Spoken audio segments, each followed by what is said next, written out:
Uy pre, andito na naman tayo. Nakatilaw ka na ba nito? Isa ito sa mga lahi ng mga kinasun. Napaka-power nito kilawin.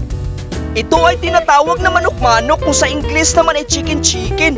Siyempre, nakukuha pa rin ito sila sa hunasan. Pero, mas marami kang makukuha nito kapag ang balas ay may mga sagbot katulad nito na napakakatol. Lumalabas ang kanilang mata kapag malaki ang bulan. Pero magbantay ka, baka makita ka ng wakwak.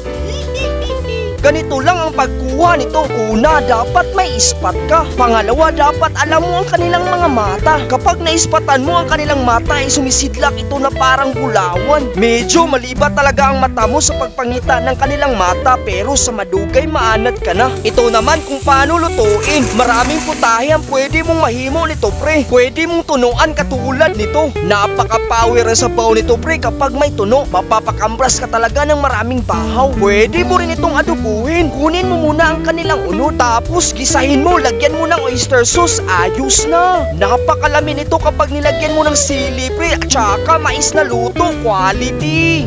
Ito ang pinakalami sa lahat, yung kikilawin mo ng preskong presko. Sa lahat ng putahe nito pre, ito ang pinakagusto ko. Napakalakas usapin pre, at saka napakahumo, parisan mo pa ng lato. At kung hindi ka pa nakatilaw nito, itry mo na pre.